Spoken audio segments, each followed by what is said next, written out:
13 June স্থানীয় সময় ভোর রাতে ইরানের বিভিন্ন স্থানে হামলা চালায় ইসরায়েল।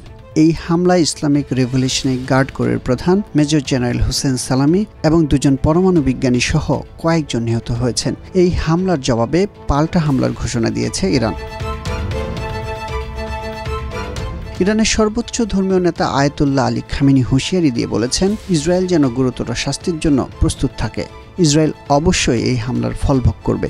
এদিকে ইরানের উপর হামলাকে আগাম প্রতিরোধমূলক ব্যবস্থা হিসেবে উল্লেখ করে দেশটিতে জরুরি অবস্থা জারি করেছে ইসরায়েল সরকার। মানে ইরান যদি পাল্টা জবাব দেয় তাহলে তারাও প্রস্তুত, এমনটাই জানান দিতে চাইছে দেশটি। ফলে ওই অঞ্চলে এখন একটা যুদ্ধ ভাব তৈরি হয়েছে।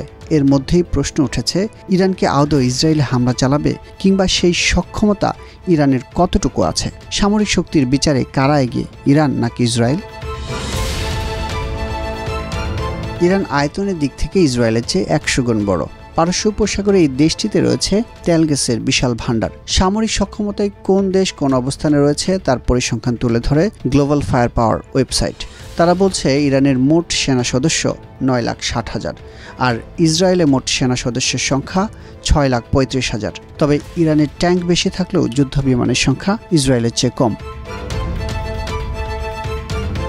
ধারণা করা হচ্ছে ইসরায়েলের তুলনায় ইরানের অধিক জনসংখ্যা এবং বিশাল সেনাবাহিনী থাকার পরও ইসরায়েলের সঙ্গে যুদ্ধ বাঁধলে এসব ইরানকে তেমন একটা সুবিধা দেবে না, কারণ ইসরায়েলের সঙ্গে ইরানের সীমান্ত নেই। ইরানের সেনা সদস্যরা সীমান্ত পেরিয়ে ইসরায়েলে ঢুকতে পারবে না। এক্ষেত্রে ইসরায়েলকে সুবিধা দেবে তাদের বহরে থাকা যুদ্ধ বিমান এবং উচ্চ ক্ষমতা সম্পন্ন ড্রোন। ইরান ইরাক যুদ্ধে সীমান্তবর্তী দেশ হিসেবে ইরান যে সুবিধা পেয়েছিল, ইসরায়েলের ক্ষেত্রে তা নাও পেতে পারে।